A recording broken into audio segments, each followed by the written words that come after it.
and they're kicking ass. All right, go ahead. Just speak real loud. No, we were. The unique thing about In the Weeds is we're the first and only FCC aired all cannabis radio show.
You're listening to Prohibition Talk Radio on WGDI 90.1 and WGDH 90.77. All right, welcome, Canna friends and Canna foes. We are back. Yeah, we're here for another Wednesday 420 weekly hump day cannabis talk show. Right? Lots of things are changing in the weeds world, I guess you could say. And like we were talking about before, due to the COVID viruses and things going on in the world, and radio stations closed, and syndications and TV deals, that just everything stalled. We feel the pain with the rest of the world. So we're here now on our live video feed. The show's a little different, but we're here to educate, right? I want to say thank you to everybody tuning in. Hi, you guys. Share it if you can. That's what we're here for. Give a huge thank you to Tonya San for coming on and talking to us today. My co-host Thomas Marcombe of Vermont Coaching. How you guys? Yeah, here I am trying to share things over here. So don't mind my phone. I'm sorry. Hi, Joe. Yeah. How we doing, guys? And my spectacular, wonderful co-host and show producer, Brandon Barbario. Yep, just had that. See, what it was a driver conflict file that needed to be changed to GDI. See, that's all it took, right? And now we're live, guys. So, again, guys, go find some pages. Go show some support. Like the In the Weeds. Go like Tonya San's group page, because you have a group page, right, where people can interact with you? I sure do. My pain, my battle, my story. You can sign up for that. I do Zooms. I do Zoom rooms all the time. I do little videos every day. I do lives every other day or so. I'm on all the time. So, yeah, come over. Yeah, right. So this is nothing new to you. I see we see the videos a lot. We've been following you for a long time and really paying attention to the story. We are stoked to have you on. It's really not, like we were talking earlier, it's really not easy to get patients to come in and talk about their stories, because it can get personal, it can get emotional. But you seem to harness what's going on in your life, right? And it's a remarkable story that I think a lot of people should hear, right? So we're going to come back to that shortly. What I want to do now, guys, is go over some headline news real quick, because there's been a little bit of news, not a lot going on out here in the world. So let's get that going. So this is the Canna News. The lawmakers are pushing for cannabis and bank stimulus aid. As we all know, businesses are in flux from the COVID-19 virus, and being considered essential and not being able to get adequate support from the government's really killing these guys. Also, California cities get $30 million from state cannabis social equity funds. Well, that's a plus, isn't it? That's huge. At least they're doing something. Well, especially in California, where we talk about California a lot. We see a lot of these issues with their taxations. Their taxes are incredible on cannabis, and their laws are really weird about deliveries and getting cannabis to patients. So to see some money get put back into the social equity fund is amazing. They need to push that even more, and then California needs pretty much a whole redesign of their cannabis platform, if you ask me. Another really cool thing that happened this week, guys. Lebanon passes medical and industrial cannabis legalization. So Lebanon is now, their parliament just passed medical cannabis legalization on Tuesday, but there's some skepticism about their just regular legal market happening anytime soon. So you guys, if you're in Lebanon, congratulations. Welcome to medical cannabis. Columbia Care launches online platform for sales and doctor visits due to the coronavirus. Columbia Care has launched an online platform where patients can interact, order, get sales, and talk to doctors all via, guess what, Zoom. So, guys, a lot of crazy things happening with this whole Zoom platform, which has been amazing. So much stuff going on in the world, guys. That's pretty much all we're going to talk about because the rest of it's just stuff that hasn't been going. As we know, we talked about it last week. There's not a lot of stuff happening in these last few weeks due to the shutdowns. We're seeing, high times that some of these businesses have shakeups. We're seeing this, and a lot of these stocks are crashing down. Some of these companies are selling off, so just stay tuned to that. MedMen executives are forfeiting their mansions over unpaid debts. So, like in any other business, we're having a huge impact through this coronavirus, which begs the need for cannabis, right? I mean, we're looking around at different states. Some states have considered alcohol essential and cannabis not, right? Some states have considered alcohol or cannabis non-essential. We've seen some crazy stuff happen in Mass where it's essential, it's not essential, it's essential, it's not essential, it's going to pass, it's not going to pass. Now, Tonya, you're on Ohio, right? So Yep. some interesting things going on out in Ohio. Can you just explain to us what the legalization looks like, what the whole cannabis industry looks like in Ohio right now? Like shit. Right? I mean, we don't talk about Ohio much when we talk about cannabis in the news, right? So it's not like it's a state that many people are talking about, right? And their laws have got to be still fairly strict, right? They're very strict. We're still not allowed to smoke. I'm not allowed to smoke cannabis. I'm still not allowed to grow any kind of cannabis whatsoever. They sell in 45-day increments.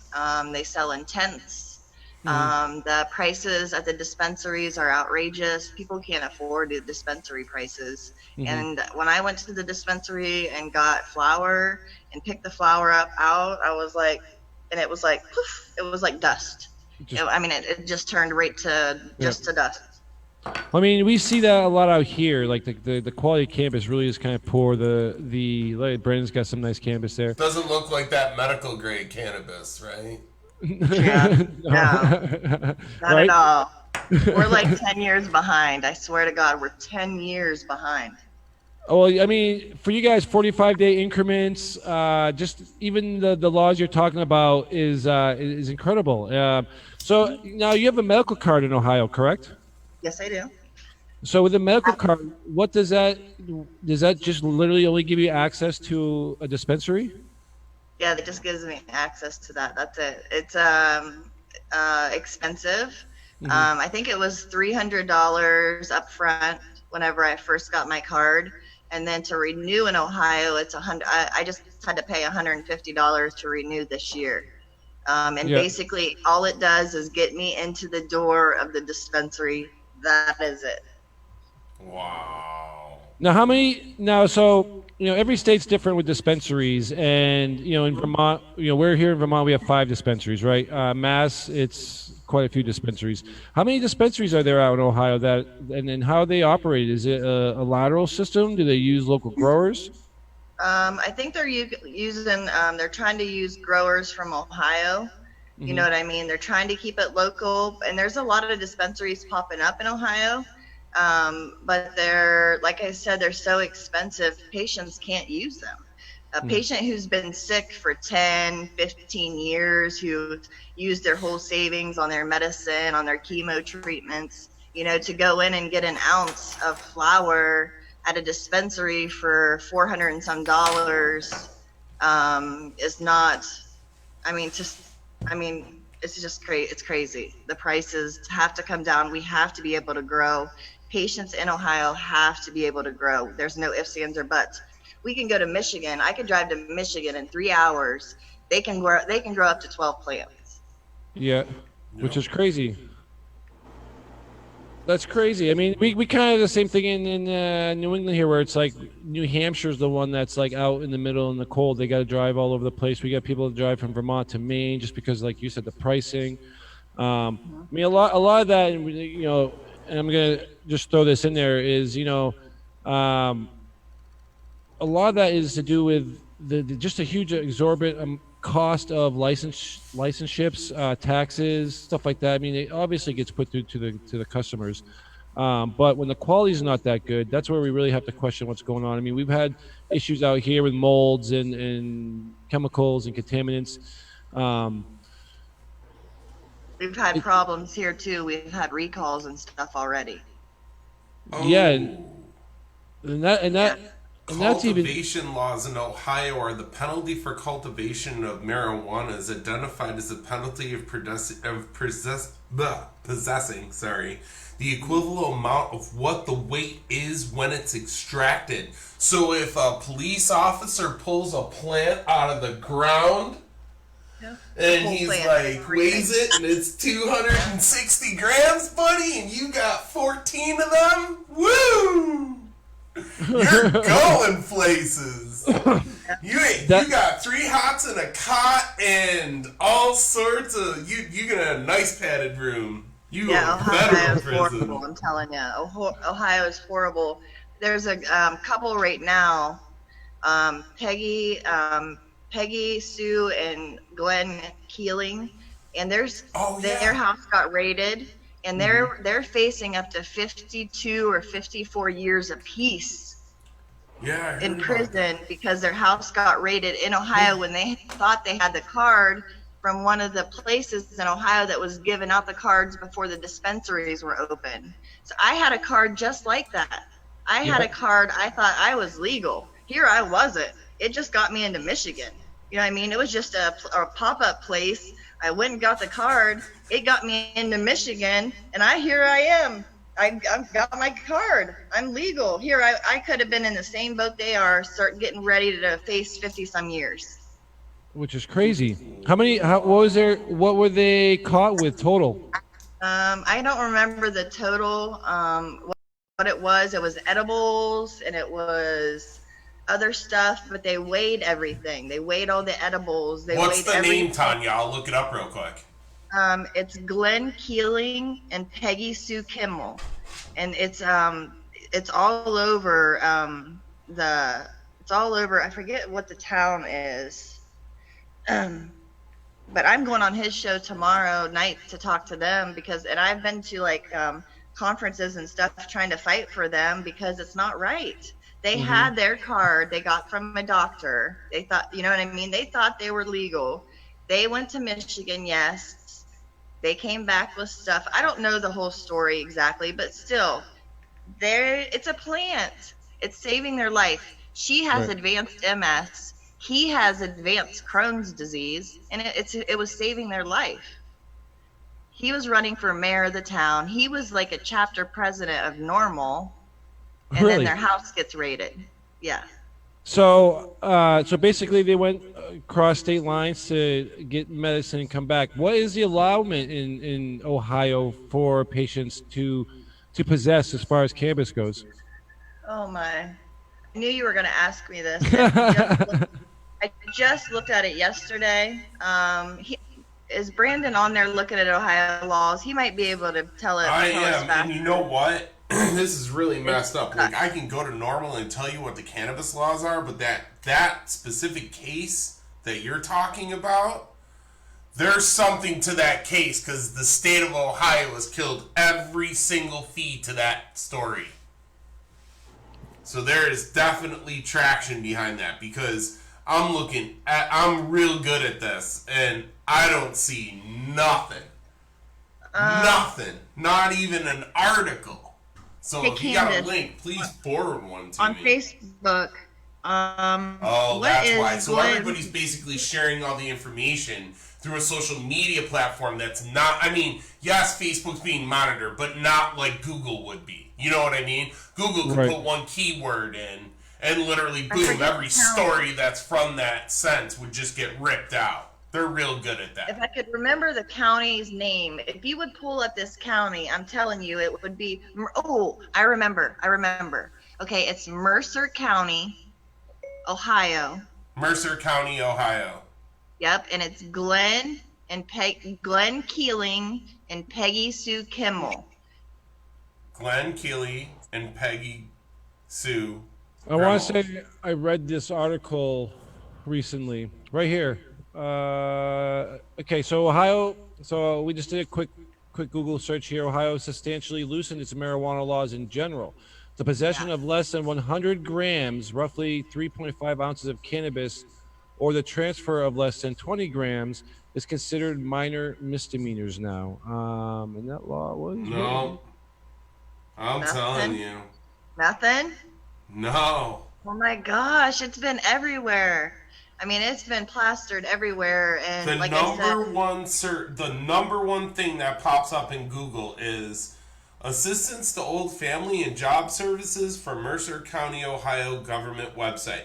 Because the internet's totally flooded with everything to deal with COVID-19. So if you live in Mercer County and you need help, instead of looking for a case, or like, we'd almost have to have the specific case number to find it. Well, okay. I found one in Guego County.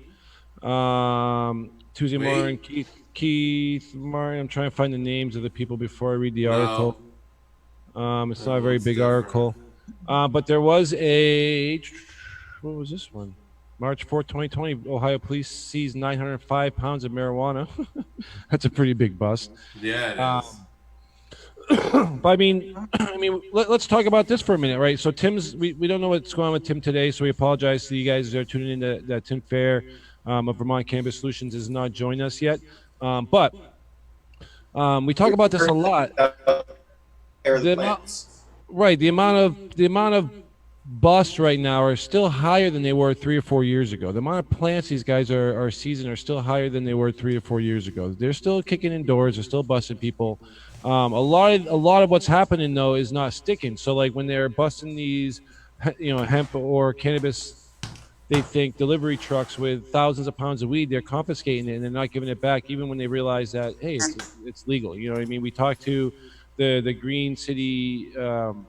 The Green Angels CBD down in New York, who was part of that huge drug bust that everybody knows about, and they never got their products back. They had to fight, and I believe they might have got their product back a few months after they had threatened to sue them for $10 million. So I thought they did. I thought I heard they did. Yeah, I believe they did. I haven't talked to Joe in a while.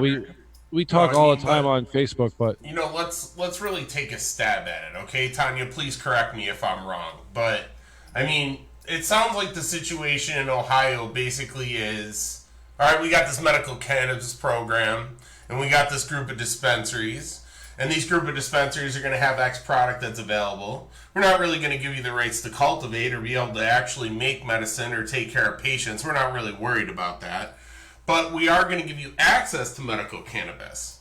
So, we still look like we're wonderful, caring people. Because we're supposedly giving you access to this, you need this medicine, okay? But meanwhile, the companies that you're probably dealing with, like, who are the dispensaries that are in Ohio? I think, let's see, who is one of them? Well, do you have any of the, like, big majors, like a Curaleaf or an Ianthus or a MedMen or, a Harvest? No? I don't think so. We got little dispensaries, you'll have to look them up, but let's see, Herbalife or something, or Herbal something. Herbalife. I know who they are. They're a huge major company outside of in the UK. Actually, they used to sponsor. They used to sponsor a very famous soccer team in the United States. Here, I have a thing right here. All right, let's see. Who's this? Let's see. Ohio Cannabis Company. Let's see. Standard Wellness Patch. So those are all right. So that's a standard in-house. So basically, what that means is, it could. I'm not saying it's not a private company. It probably is a private company. Okay, but they could be backed by a major, just like in Vermont, like an Ianthus, and nobody really knows about it. So this says molecular something. Wait a minute. This says I can tell you just by asking you one simple question: how are the consistency of the products? Are they always the same, or do they vary greatly? Do you want me to be truthful with you? Oh yeah, yeah. Yeah. To be truthful with you, I have to use the black market a lot. Still, I am a patient. I've been sick for a long time. I've been sick for almost 12 years. So, truthfully, the black market has saved my life. Honestly. I mean, honest to God, has saved my life. I go to the dispensary sometimes whenever they have little sales or whatever, but I don't think I get better product off the street. Right. I mean, unfortunately, we hear that with numerous situations all across the country as far as dispensaries go. And why? I mean, it's not like it's something that it's a hard thing to grow or manage or cultivate, right? I would love to. I would love it. I mean, it would give me some kind of purpose again, something to do in my basement, I could play music for, I could sing to it if I wanted to, take care of it, trim it, make all kinds of things for different people to help all kinds of people, not just myself. You know what I mean? I want to help others. And that would give me the opportunity too, if I would be able to grow 12 plants. Now, they don't have a caretakers program in Ohio? They do have a caregivers program, but it is where, so I have a caregiver, but they can go into the dispensary for me and just pick up medicine and bring it to me, and that's it. That's all. And they deliver it to you? They can the caregiver can bring the medicine in a lockbox in the trunk. I think it has to be to me as a patient because they are my caregiver. Right. But I think they can bring it to me. Right. I mean, most states, I think we see all the same situations. I mean, obviously with taxes, fees, licensures, the state's cuts, even the community cut that they get for every town that you're involved with now. It's killing the patients. And then we don't have any insurance to back that up right now at all. What we're really excited about is the rescheduling of Epidiolex, and hopefully we see that trickle down through the whole medical cannabis industry, whether for patients and everything. Hopefully this will loosen some strains on some of these laws and issues that we see through sales, distribution, and getting to patients. Now, I want to say something about that though too. Marinol, Marinol is a synthetic cannabis. Yep. It's used, for nausea. It's used for cancer treatment. It's used in cancer treatments and things like that. It's very expensive. People don't realize that even with insurance, I was offered Marinol before I had my heart surgery and I was going through all that stuff with my stomach. $1,600 a month after insurance for Marinol for synthetic cannabis. Well, I know when Epidiolex was being put in the FDA hands, they were talking like $32,000 a year, and we're like, this is a plant. And they were in their mind for doing it was basically because that's what the average cost of the medication costs. So why shouldn't the plant cost that much? You know what I mean? And as we all know, it's not going to cost that much to supply somebody with cannabis for a year. But now, hopefully, with this rescheduling, we can get some insurance companies on board where they can people can claim this on insurance. I mean, especially within the states where this is what kills me. The states where we're medicinal, right? Where you can go get a card, you can have your doctor tell you this is medicine, you can go into a dispensary, but insurance ain't going to cover it. You know what I mean? which kills me, because we can go get these other drugs that can give you death and have a mortality rate, we'll call it, or an addiction, a severe addiction potential, that we see, which is one of our biggest issues with prescriptions, is the medical companies, right? These guys get in accidents. And I've had a lot of close friends of mine where they get in accidents, or it's like you go in the hospital and they just drug you up, and next thing you know, you have a morphine addiction, you have a codeine addiction, and you get out, and they give you these scripts, and you blow through a script, and now you're a mess, and then here comes a whole trail of issues, and your life is spiraling. Right now, Tonya, we've talked a lot about everything but your story, right? We're here. All right. We're here to talk about the story, and I don't want That's time all to right. fly We're by. educating. I love it. Thank you guys so much. This has been great so far. I love it. We have a lot of people tuned in, so thank you guys for tuning in. We were sharing it everywhere. This will be accessible again in our archive through our page. We'll probably try to get up on YouTube soon. Like I said, we got a lot of things that me and Brandon are working on here for the next week or so. But the thing is we talked earlier, and patients. I think a lot of people are on the fence, especially when it comes to cannabis, right? Because as a patient, you are, you want to believe your doctors, right? Like, of all people you want to believe in your life, it's your doctor, right? Of all the people you want to make sure they don't mess up, cause a problem for you, or make your problem worse, is your doctor, right? So we talk about a lot especially with doctors, about the endocannabinoid systems and how they function. We had Dr. Bob on a few weeks ago, blew our minds. That guy's amazing. But we talk about the medical industry. We're just talking about insurance, and the biggest thing is getting it so research is positive, right? But we have research right here in front of us. We have you, right? I mean, literally, you part of your story was that you were in a position where they basically gave up on you, right? They did. So let's start. 3 years ago. Let's start from the beginning here, right? I mean, you were in the medical field to begin with, correct? Yeah, I'm a nurse. I'm an RN. I've been a nurse for probably, oh my gosh, it's going on 19 years. Mm-hmm. I was working, I was active, I was playing volleyball still, I was running. I was an all Ohio athlete, in high school. Had full ride to go play volleyball. I was really athletic. I was good, during school. I had different sicknesses on and off, nothing major, had my girls, was working, like I said, still playing volleyball, running. One morning I woke up with jaw pain.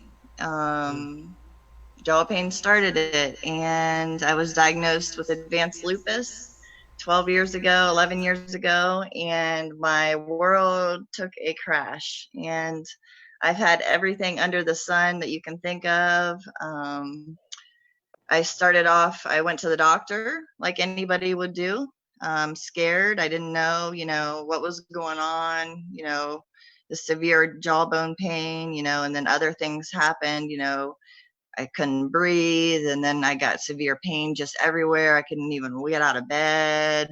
I had rashes everywhere. So I went to the doctor, started on all their medicine. You know how that goes. Mm-hmm. Everybody knows how that goes. Believed them, did everything to the T for years. For 8.5 years, I did exactly what those doctors told me to do. I did 3 different kinds of chemos. I did every medication. I had 2 interthecal pain pumps, which is pain pumps that go into your spine, that give you pain medication like Dilaudid, fentanyl. I had 2 of those. Both times I had those surgeries ended up with meningitis, bacterial meningitis. Ended up in the hospital in a coma. I've had a stroke. Just because of different things and medications, and it would cause different side effects, and then my immune system would be shitty, and then it was a cycle, and then my teeth were messed up because of the medication, and then I'd get all kinds of infection because of the medication, because of my immune system. It was a hot mess. I was a hot mess. All kinds of surgeries. Sorry, I just keep talking. Do you guys want to talk? No, I mean, this is the important part of what everybody wants to know about. I mean, the story, right? It's I just keep going. Yeah, no, please do. That's what I'm really interested in. I want to hear the story. So. Yeah, I mean, it's a story. Because a lot of people, I mean, especially nowadays, where people are thinking that, does this work for me? Can this work for me? To hear someone's real life story is something you just cannot replace, right? Especially when Absolutely. everybody's still skeptical about results and does this work and does that work. So when we talk to the patients, this is what we want to hear. I mean, obviously it was a battle.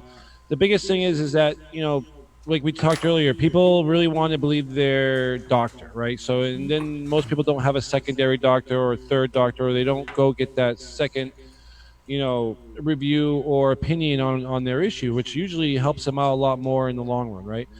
So, no, please keep telling the story, because I mean, there's obviously, I mean, we've talked to Lyme people, we've talked to, obviously lupus is for you. So, I mean, there's people out there struggling with this and they don't know what to do, right?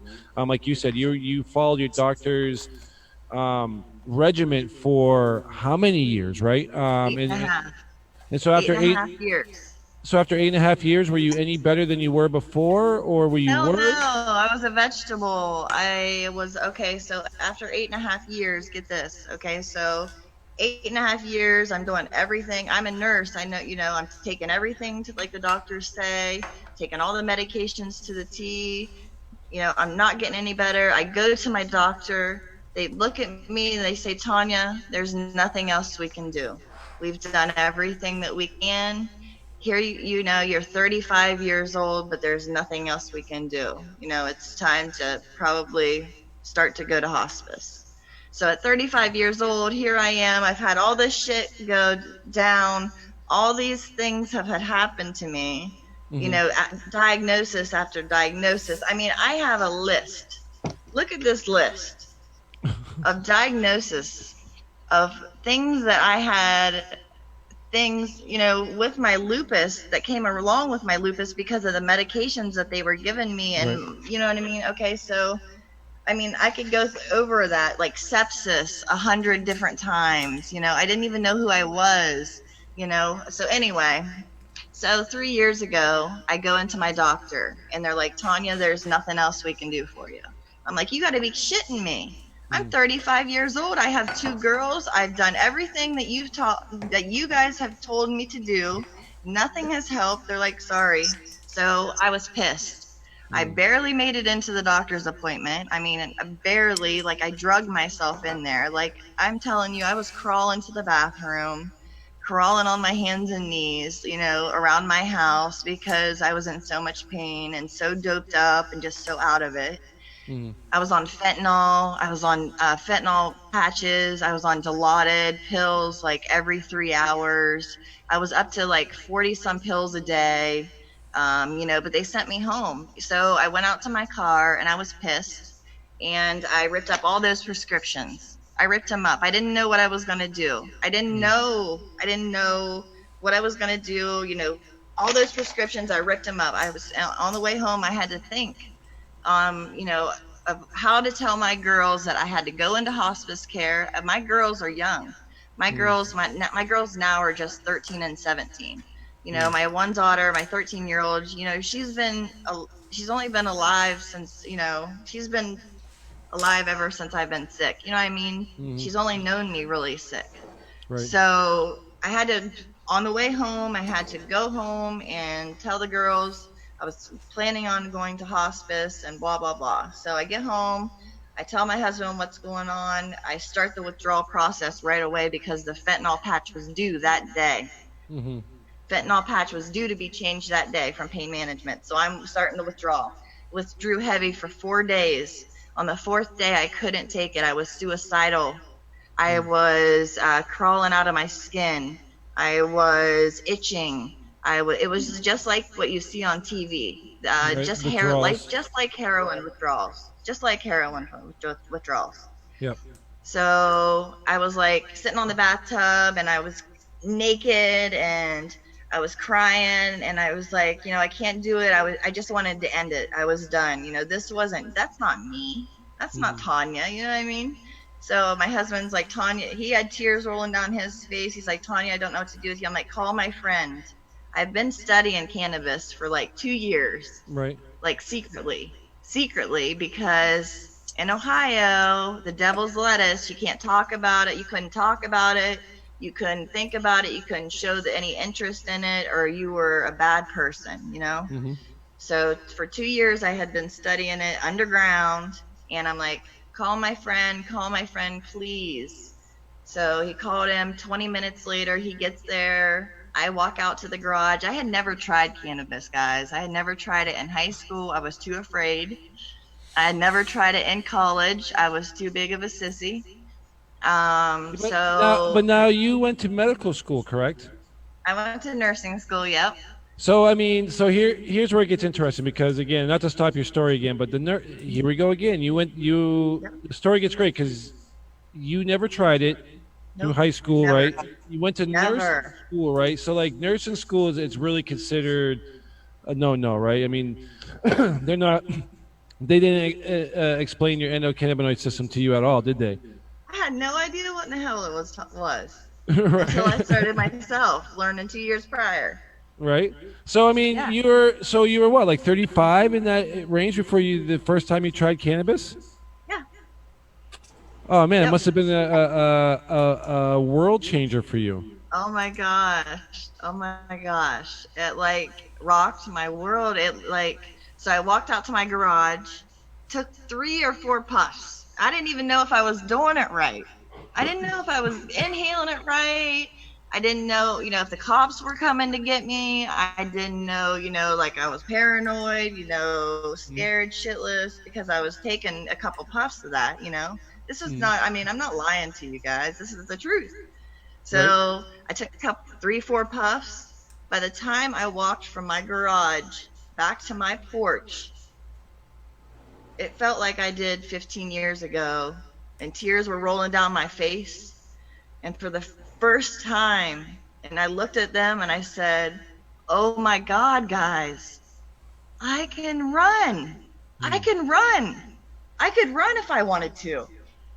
And they're like, oh my God. And ever since that day, here I am, and it's saved my life. So do you take it? Do you smoke it? How do you enjoy your cannabis? Do you do all of it? Every way possible I can get it into my system, I do. I enjoy it every way that I vape it, I dab it, oils, tinctures, RSO, topicals, every way I get it in. So, but then, so with the story, I was doing good. Okay, so I put myself into a complete remission, guys. Complete remission. The doctors were shitting their pants. I was on 0 pharmaceuticals. I went from 40 pharmaceuticals to 0 pharmaceuticals with black market cannabis from Ohio, me smoking it. I put myself into remission, okay? Mm-hmm.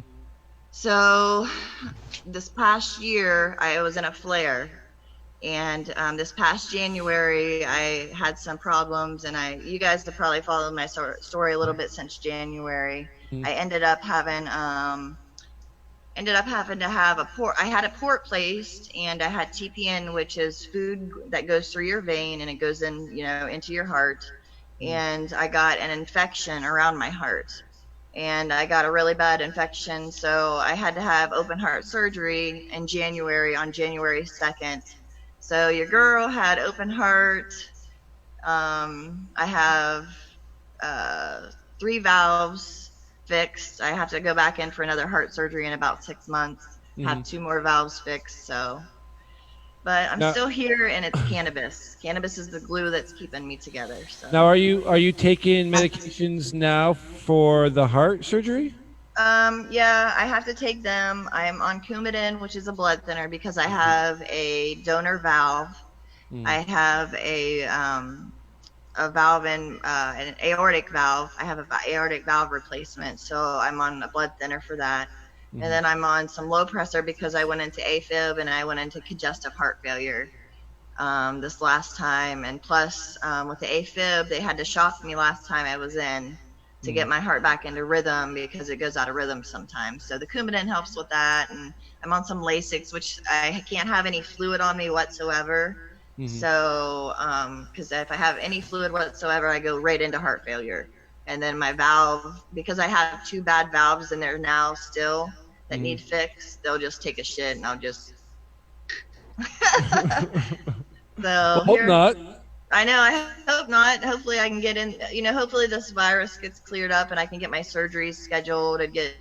I think this next surgery, this next open heart's going to be a piece of cake. It's totally different from the one that I just had. I'm all healed. I'm good. So. But No that's big my deal, story. right? Wow. Yeah, no big deal. I got this. Just another open heart surgery. Number 2. It's all right. So, Sorry. I mean, it's a remarkable story, especially with going into remission, right? Yeah. Now the open heart surgery, the heart issue. Now, what provoked that originally? Was that It was the TPN. It was the if you guys, people that have followed me, I usually always had a backpack on, and in that backpack I had white fluid, and it would go into my chest port here. Yeah. So that got infected, and that was a direct line right to my heart. And so my whole heart, my whole heart, and I got a big abscess inside of my heart. And then it took out the mitral valve and the aortic valve, and it just took them to shit. So infected on both, and I was septic again, and it was a mess. I was a mess. Like, I don't remember anything from Thanksgiving until I get home, like a couple weeks later after my heart surgery. Now, prior to that, you were flying. You were coming back and forth, right? Because you were out here. We talked about the Green Nurse Group and working with them, educating people, which was you guys did, and they still are doing a great job. So I mean, you're flying. Things were going good, and then this happens, right? Which salute to you. It's been an amazing ride for you. Now, I mean, what do you have to say about people who are tuning in right now and they're wondering about, should I try cannabis to replace a pharmaceutical? What do your doctors have to say now after you've done this? You've gone back, and they must obviously see a progression into the positive for you, right? I mean, obviously you're up, you're walking, you're lively again. Like you said, we could go for a run. You felt like you had your younger self back again. We talk a lot about the effects that cannabis has and can contribute to people, especially with all sorts of different illnesses. Brandon does his strain of the week, which we talk about all the time, which is strain knowledge. So what can help you out, whether you're nauseated or pain, or you just need to stay awake, or you need to go to bed. You know what I mean? There's all sorts of options out there. What was your biggest recommendation after you've gone through this? You've gone through medical school. You've seen the medical side of things. I mean, this is the biggest question for all of us, especially as cannabis consumers, is like, what happens when we go see our doctors? You know what I mean? What do they tell us? What do we believe? And do we listen to them? And then when you go back to that same doctor and say, hey, look at me, what is that response? I mean, we talk to nurses a lot that are still practicing that still seem to get a lot of kickbacks on the idea of cannabis, right? I mean, how do your doctors respond to it? My doctors have been all pretty good, even at Cleveland Clinic, believe it or not. Cleveland Clinic has been like, you hear in the news and you hear about Cleveland Clinic being totally against it, and all my doctors are aware. I tell all of them, they know that I'm going to do it. They see the proof every time I go back there. My family doctor, she about shits her pants every time I walk in. And I mean, literally, she about shits her pants because, here I've just had heart surgery, open heart, and here I am walking through the office door, and she can't believe it. And I'm like, it's cannabis. It's cannabis. I'm sorry. It's the truth. And she's, she believes everything I say. She sees the truth, Mm-hmm. Well, I mean, it still has to be really hard. I mean, my mom was a nurse, and she's your typical prohibitionist. It's the devil's lettuce. If she was taught very anti-cannabis, right? She wasn't, she was kind of like you. She, never did drugs, drank, didn't experiment with anything really. And then here I am as a cannabis guy. So, but like, there's a lot of stereotypes out there, and the stigma is what we talk about all the time. And how do we erase the stigma, especially when it comes to the medical industry? Because these are the people that we need to have support the idea as well as the research behind it, right? There's a lot of doctors out there that have supported, who have put their careers into the hands of cannabis, but until we can get some actual federal testing, right, research, which as we all know, the federal research product that they use is not what we normally see or get, or even way below dispensary level, which is pretty bad, right? And then it's very minimal. Like we don't have a lot to test. It's opening it up as we go, but until we get the federal backing for this, a lot of things get held up. So, especially with you, I mean, what happens with your insurance? Does your insurance company know you're using cannabis, not taking your medications? Like, is there any weirdness going on with that, or is it just everything is looks good, it's going? Yeah, everything looks good. I haven't had any problems. I mean, they know. I mean, it says on my my medical paper in the doctor's office. It says, what does it say? Let me see what it says. I have it right here. So I'm sure they know that I'm taking herbal supplements. Mm-hmm. But I think they call it okay, so they call it marjoram. I don't know. I don't even know how to say it. But yeah, it's on there for them, so if they want to know. But they've never given me any problems or any questions about it. Mm-hmm. But they're not paying for it either, so they probably don't have no problems with me doing it. Yeah, right. They're just like, yes, perfect. Do what you want.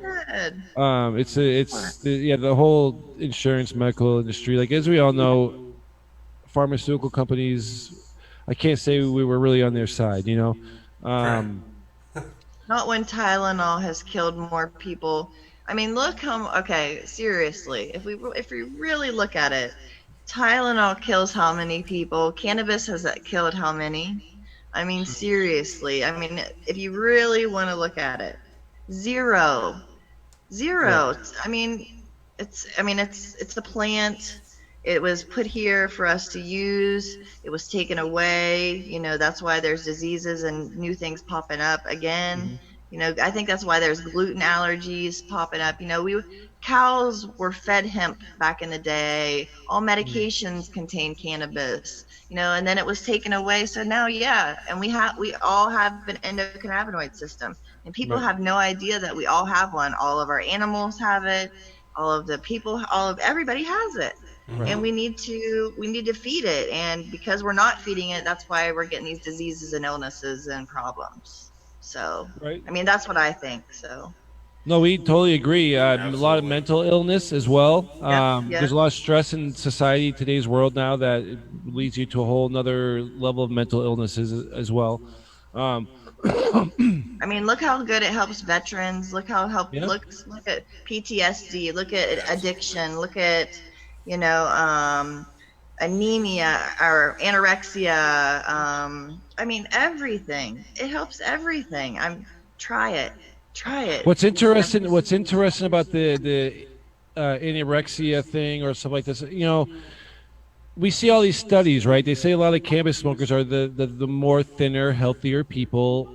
Now, when you look at society as a whole, right? When like the stigma is that we're just munchy eating stoners that sit on the couch and get nothing done, right? There's a lot of very successful weed smokers out there, guys. It's such bullshit. Right. We feel better, so we're up moving, so more calories are being burned. Right. You know what I mean? And we are thinner. So what? No, it's great. Like I love it. For me, like, so me personally, I had a really bad head injury 20 or so years ago now. Jeez.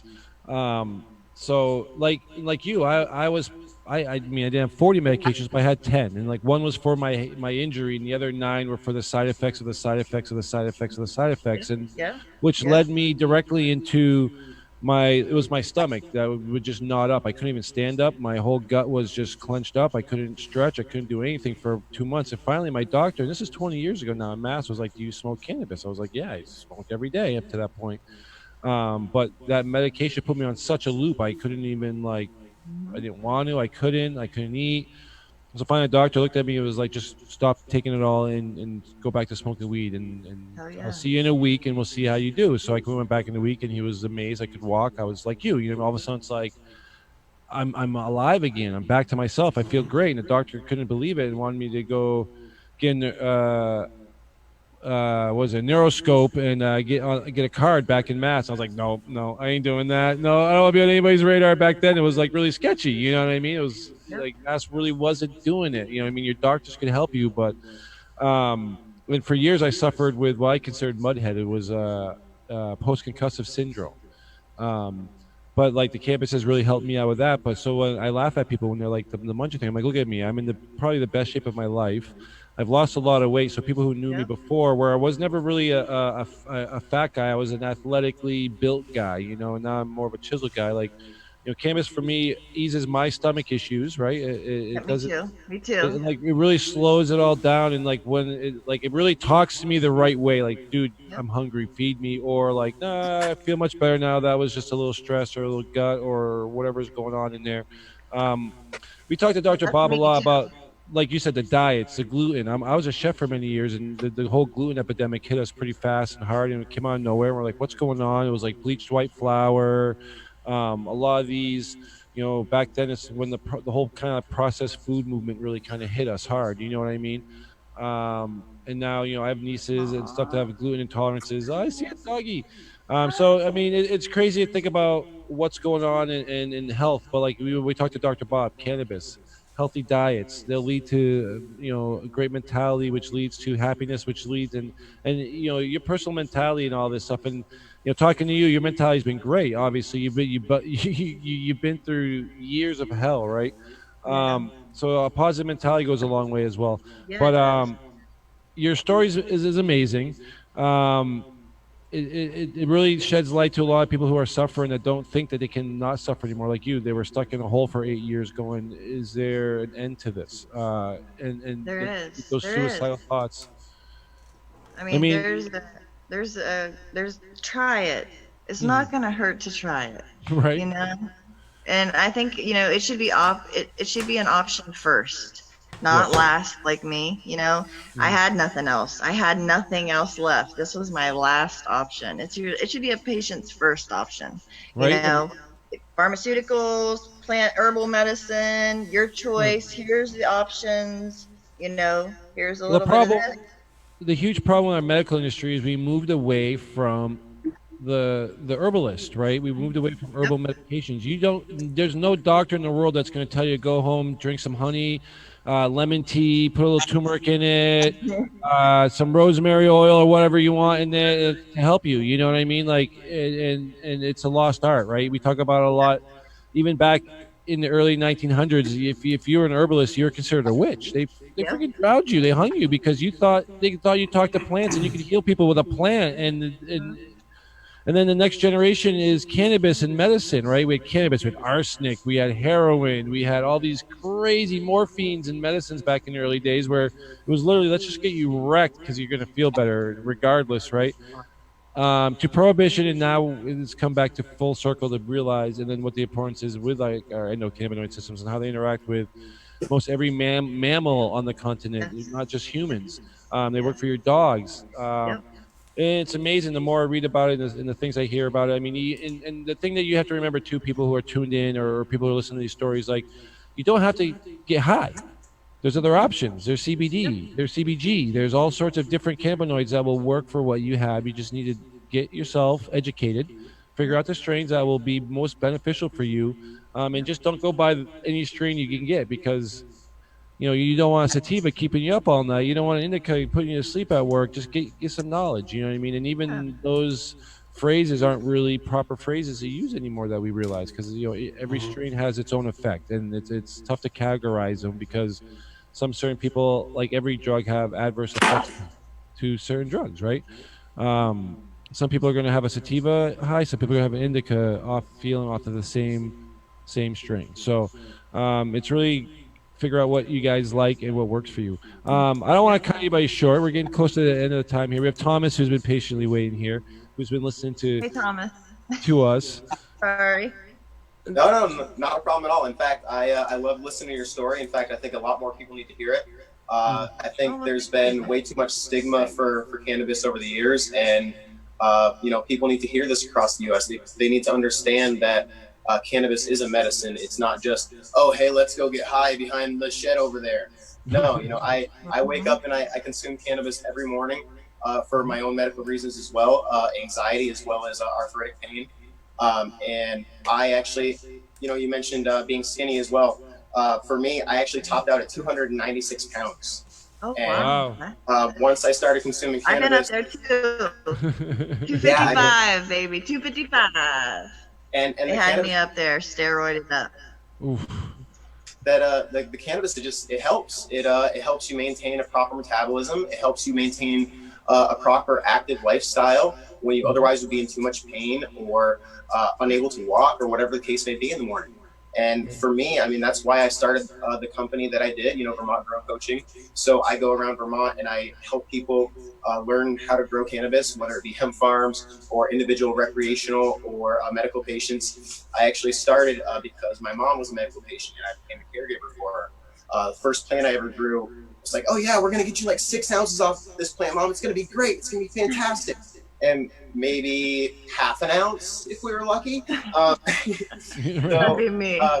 But I'm not the type of person that gives up that easily, especially when her only other option was to get dispensary medication that wasn't being tested properly and was coming out in mold or coming in with THC numbers that were way lower than advertised.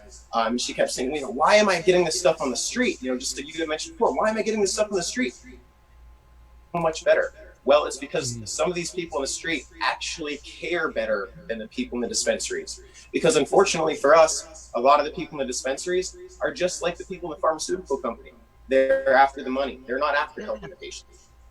Mm-hmm. And unfortunately, that's true across the U.S. So, it was fantastic to hear your story and just hear everything that you had to share, because I think there's so many people that if they actually hear that, will spend more time learning about cannabis and learning about the medicinal properties of it, and not just getting high or being a stoner, because the stoner aspect, that was the 70s. That's not today. Right. With that said, my little rant there, I just wanted to talk a little bit about today too, because it is Earth Day. It's also 4/22. So for those of you that missed 4/22 days ago, it's also 4/22. Yes. But I wanted to talk a little bit about aloe. Aloe is my second favorite plant. Mm-hmm. Obviously, I would hope you all know what my first favorite plant is. Aloe is extremely easy to grow and is a fantastic companion plant for cannabis. It can grow right in the cannabis grow room or the tent, right along with the other plants. And you can... Oh, did we lose Tom? I think we did. I lost him. Oh, did I come back? Oh, here he is. Nope, there he is. Oh, am I back? You're back. There buddy. he is. There he is. Oh, this aloe. Did something go wrong? Am I Yeah, there? your connection. You're there. Very weak. We see you. Okay, great. Well, I changed out my my aloe plant for a jar of aloe. I did that really quick. I just put it through a 5-second freeze dryer, and now it's powder. See? Woo! No, Nice. so I can actually use aloe powder instead of aloe gel if you don't have aloe plant around. You just mix about a 1/4 teaspoon with a gallon of water, and that'll do the same as dipping a cutting directly in the aloe gel. You can put it from there right into a light soil medium, and you'll have cones within a couple of weeks. A lot of the strains we work with will actually root within 7 to 10 days. Now, where do you get the powder? So I actually make my own powder using a freeze dryer. So I'll take the entire the entire aloe plant, and I will put it through a freeze dryer. After it's gone through the freeze dryer, I'll grind it up into a fine powder, and I'll jar it up for future use. You can actually purchase the powder though at your local grow shop or online as well if you're trying to maintain social distancing. But most of the powder, as long as it's either listed as 200X or a 100% aloe vera powder, you're usually okay to use it. The big concern is just making sure that it doesn't have any additives, especially things that are going to develop a collagen style grip on your cuttings, for instance. That's neat. Nice. Oh yeah. Nice. I mean, I've never heard much about aloe powder, which is really unique. I mean, they powder everything, so why not aloe? Never But heard of it. Right. what are these? Plants. So I've currently got I think 17 aloe plants growing, and every time I turn around, the wife's, "Where'd that one go?" "Oh, wait, sorry, it's in the freeze dryer." So you're just freeze drying it to turn it into powder? Yeah, so I freeze dry the aloe, and then once it's been freeze dried, all the moisture's been removed from it, so it can actually maintain a much longer shelf life. Unfortunately, aloe on the plant itself, when you remove the aloe gel from the plant, it has to be used relatively quickly, or you have to add a preservative to it. Otherwise, it will actually start to ferment and it'll become detrimental to the plants. So in that sense, turning it into a powder provides you the ability to maintain a considerably longer shelf life and just use a little bit here and there as needed. Nice. But then you need a freeze dryer. You don't necessarily need a freeze dryer. You could do it in a dehydrator. In fact, I'm all about being as earth friendly and earth conscious as possible. So you can actually build a small dehydrator right in your yard using just old window panels and a couple of pieces of plywood, and be able to dehydrate the aloe directly in the freezer or directly in a dehydrator right on your lawn. That's awesome. Nice. It's cool. Nice. I mean, especially now we're in that season again. So, and you said the benefits to using the powder is, again?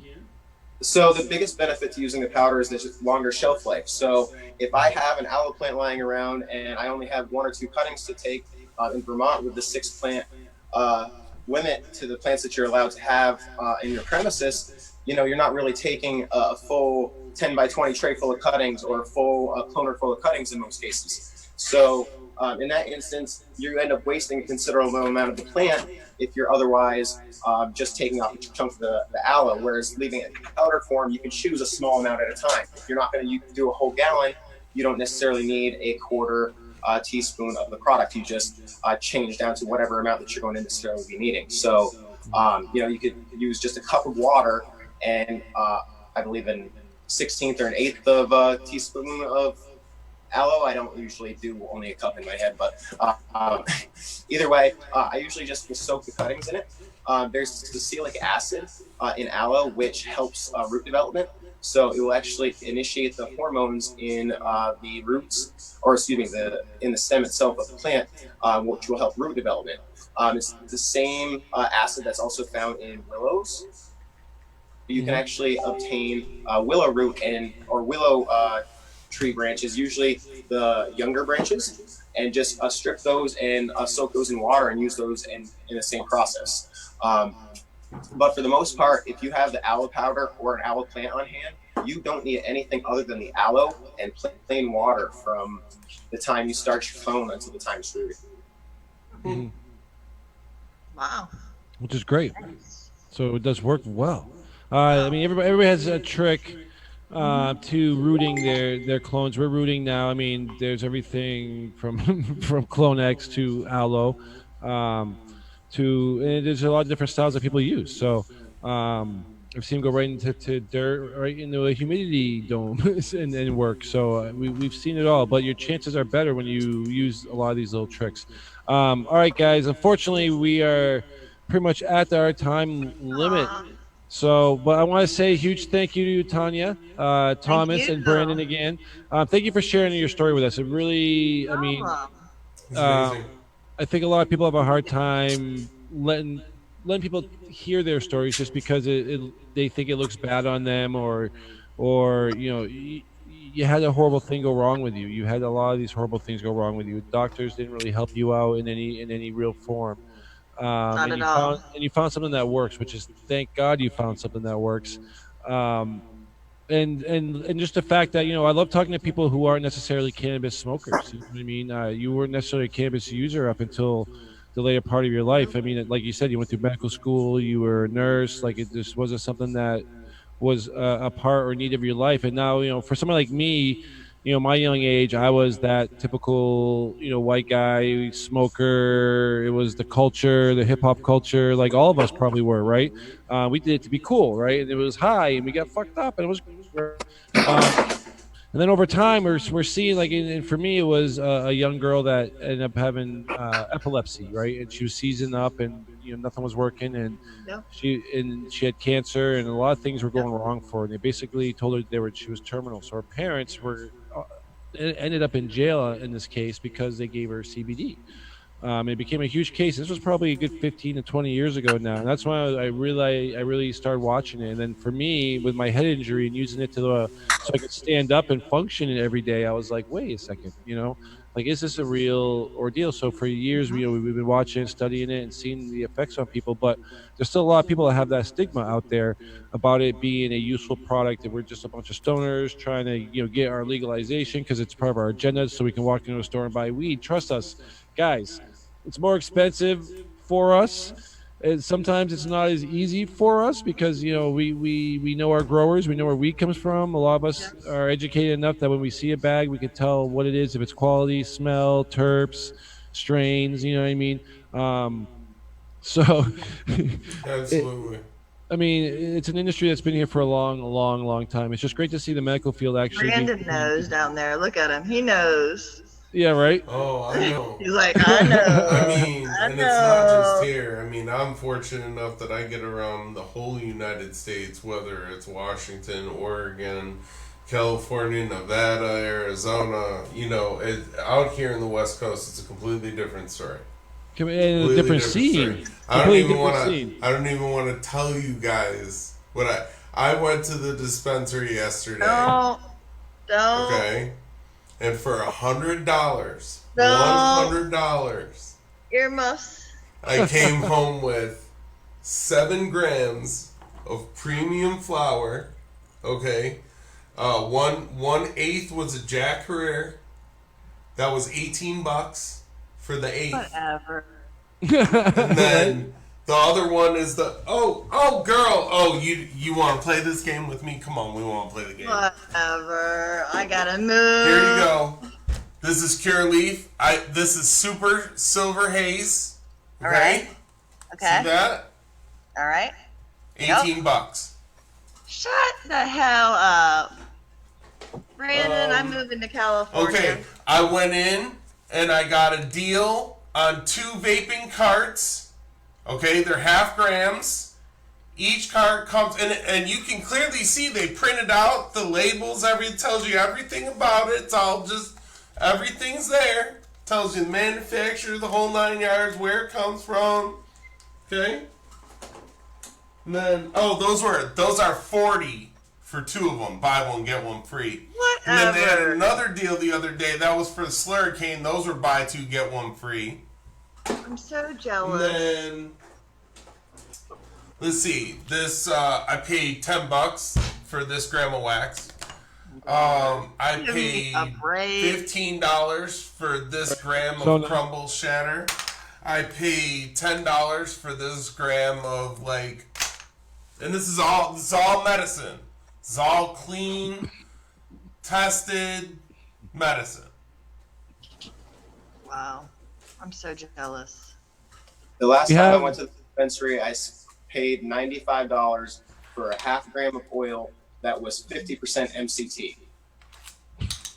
So, for $100, I Sounds got like Ohio. 3 grams of oil and a quarter. Sorry, Thomas. Well, I mean, anyway.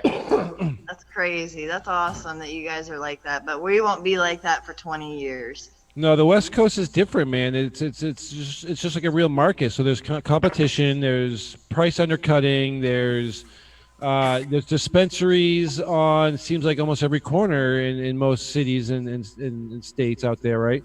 So now here, I mean, I can show you guys this too. So it's very simple. You just go You walk in, there's a little reader, you show your medical card.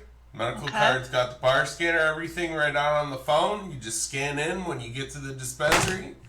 They'll be like, hey, Brandon, come on in. They open the door.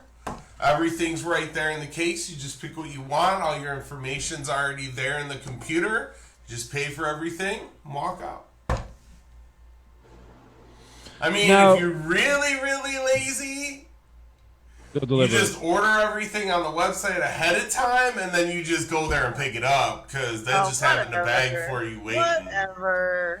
Well, they have deliveries in Arizona too, don't they? Or is that just like places like Dom Life and other places that do the delivery? Oh no, they have. Oh yeah, you can. I could call for a delivery right now. In less than 60 minutes, anything I want. Anything you can think of, whether it's flour, vape carts, any type of edibles, any type of CBD, and I don't just mean like CBD. If you need, like, if you have real medical problems where you need serious CBD, they will bring you 5,000 milligram Rick Simpson oil. You're gonna pay for it, but they will bring it to you. They'll bring you whatever you want. You need brownies, you need cookies, you want gummy bears. They don't care. It's just How much is a gram of RSO out there? You know? No, Tonya, the place that you want to go is Portland, Oregon. Okay. Oregon? That's where you want to go. Okay. Go to Portland, Bucket Oregon. list. You can hang out there. And, yeah, that'd be a real, real good time. You'll have a real good time. Portland's kind of like, the best way to explain Portland to you is kind of like it's the Disneyland for stoners. Okay. I'm in. I'm game. I'm go. there. Let's do it. As soon as the Rona's cleared, I'm game. Well, so now that brings me to an interesting question I want to ask all you guys, right? Because we're all in our certain states and we have, relationships with dispensaries. Are all of our dispensaries shut down? I mean, can you walk into a dispensary in Ohio right now? Can you walk into a dispensary in Arizona? Is it curbside? Are they still serving, or it's all shut? All three. I can get a delivery, I can get a curbside pickup, or I can go in the dispensary and pick up. But here, it's medical and it's medicine, so everything is deemed essential. Mm-hmm. So you might have to wait a little bit, but you're gonna get your stuff. You're gonna get your all your products that you want. So it makes a huge difference when you're getting the medicine that you want. It makes a huge difference, and that's why, like, for someone like Tonya, I would love to just experience walking into a place like Nectar Dispensary with Tonya, and she would just look at me and be like, I'd pass out. You'd be like, I don't even know where to start. I'd hit the ground. I'd be like, so what do you like? You like concentrate? And they'd be like, yeah. Well, come on over here. And then you just you go, like when you walk into a glass store and you just see the huge case of glassware and whatnot. And just imagine if that was all just wax. Oh my God, I'd be in heaven. I like to see that in Vermont, man. You walk into a Vermont dispensary, you get like 2 or 3 options of flour, 1 option of shatter, 2 or 3 options of carts, and maybe some edibles. Like, that's what you get. You know what I mean? That's Ohio too. Selection. It's not good. The quality is, and like in Ohio, we have mold issues, we have grower issues, we have all sorts of issues. But in Vermont, we don't really have any oversight to our dispensary, so they don't get in trouble. They process mold, they get people sick, and then nobody says a word. They grow 300 THC plants in a parking lot at a they grow 300 THC plants at a allegedly. Yeah, right. But nothing ever happens in Vermont. I mean, most states, the cannabis control commissions or whatever the states have set up, will step in and shut down a dispensary. Whatever. They'll close the doors. They'll make them test out again. We've seen it even right down to MCR labs in Mass. They had an issue, right, where they had to, they were throwing away products with product in it in an open dumpster. You know what I mean? Just silly little stuff like that where, unfortunately, these dispensaries are still targets, right? And they have to be they're trying to set the trend. You know what I mean? So in Mass, we see some beautiful dispensaries, but like in Vermont, we are trying to keep the corporations out, which is what Mass was trying to do at first. And then like everybody who opened up a dispensary within the first 2 or 3 months, they sold it to a corporation for Right. big money. You know what I mean? And unfortunately, as much as everybody wants to be mad about that, isn't that what most business dreams are? You know, you start a business, you make tenfold out of it, and you go retire. You know what I mean? But now we're seeing these big issues with these huge companies that are buying up these. You know, they're spreading way too thin. We got Cureleaf selling off assets. We've got Ianthus selling off assets. We've got MedMan.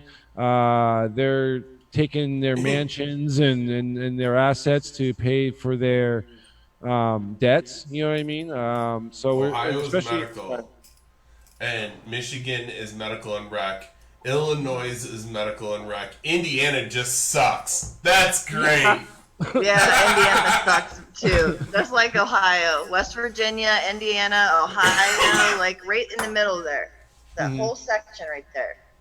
They all suck. Oh. right. South Carolina, North Carolina. So what's the all weed the- like? Let's talk about this. Like, do you have really good craft weed out there that's readily available, or is it just commercialized weed? Like, we don't hear much about that part of the country's cannabis anywhere over here. You know what I mean? It's Whoa. usually- You mean like in Ohio? yeah. Oh, wait, Tonya. Clearly, you just listen, girl. You know, we'll exchange numbers or something like that. I'll hook you up with some people up in Ohio that grow like the bombest craft cannabis you've ever seen in your entire life. You'd be like, it'll be so good that after you get done smoking it, you'll be like, how come I didn't know that shit? How come we haven't been hanging out? Why did y'all let me into the inner city? Brandon, where have you been all my life? I mean, it's Ohio. It's the East Coast. I guarantee you, okay? Because listen, let's really be honest, all right? What's really happening in Ohio? I mean, really.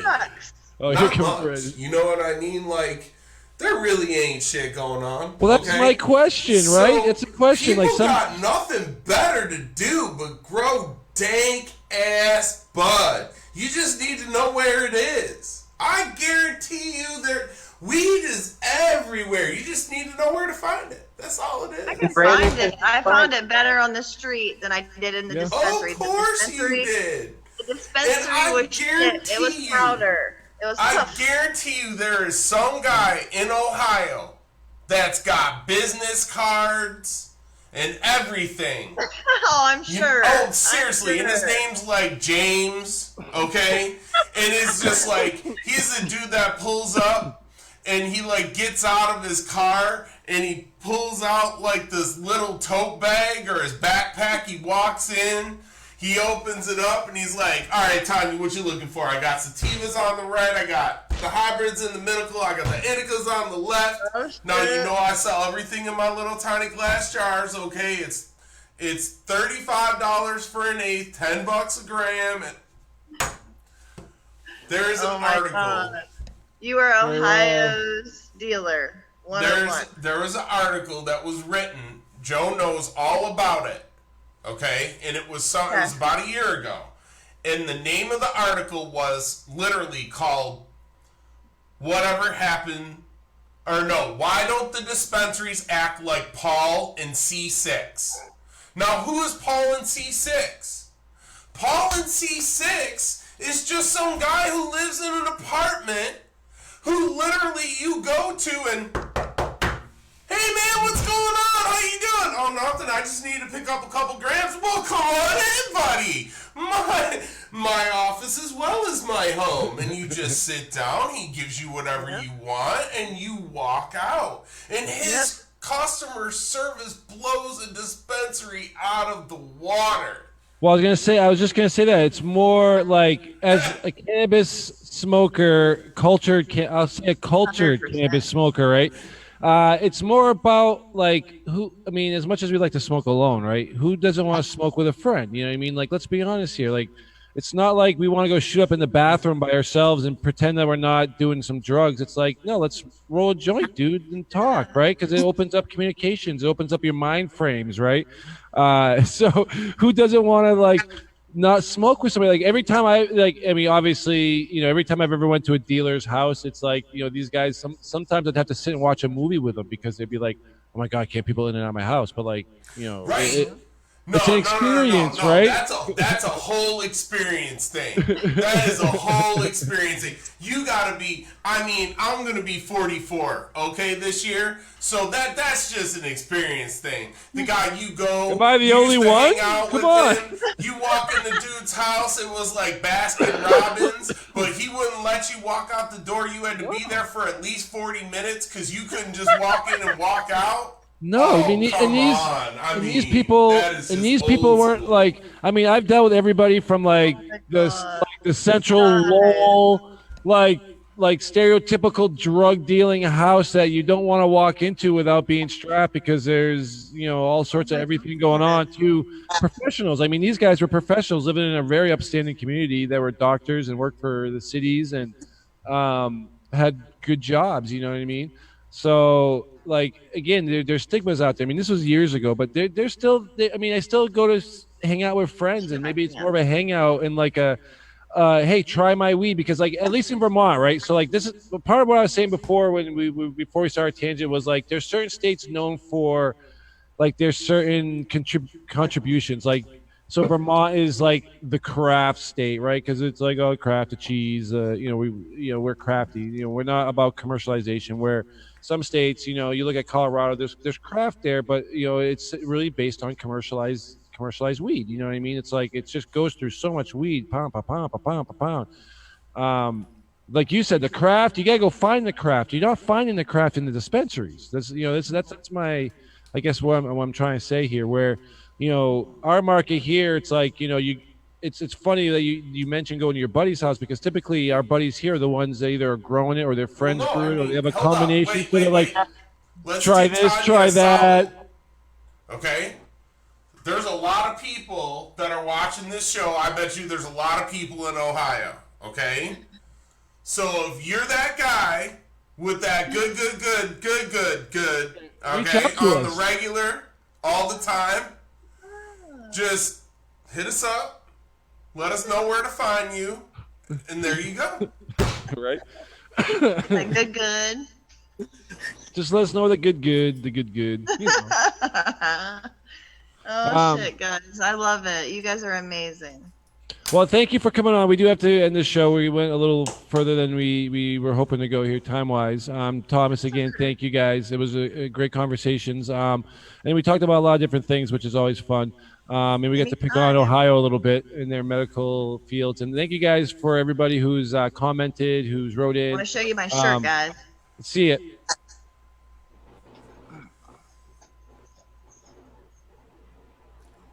There you go. Tonya.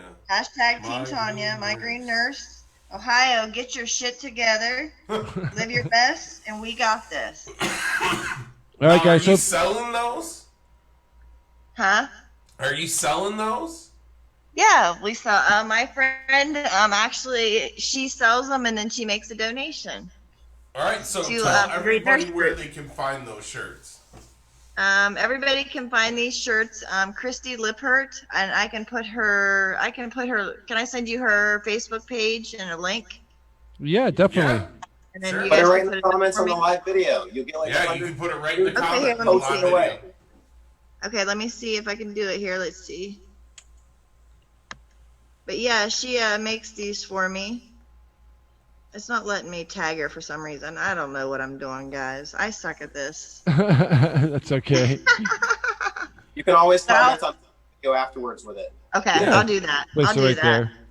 But yeah, thank you guys so much. You guys are all so great. Thank you. Well, thank you for spending some time with us. Good luck with. Anytime. Good. That was me. Sorry, guys. Thank you again for spending some time with us. Guys, go check her out. She does have her own Facebook page that she's streaming on constantly, all the time. I see you on there, which is great, especially in this Corona lockdown. We all have these options to go, and you talk to people and you interact with people. So you're right there. So if you guys want to talk to Tonya, pretty much direct. Just go find her. Tell everybody where they can find you on all your platforms, really quick. All right, guys. You guys can find me on my Facebook page at Tonya San. You guys can find me on my pain, my battle, my story. That's my site I do lives and stuff from. I'm also kind of partnered up with the Walk for Change, www.thewalk4change.us. They're going to be coming across the United States. It's a movement from California to DC, and it's a huge movement. You want to be a part of it, so I'm a part of that. What else? I'm trying to think where else you can find me. That's about it. I'm just kind of floating everywhere in everybody's little platforms, so You're right. Well, again, thank you guys for tuning in, everybody. It's been an awesome show.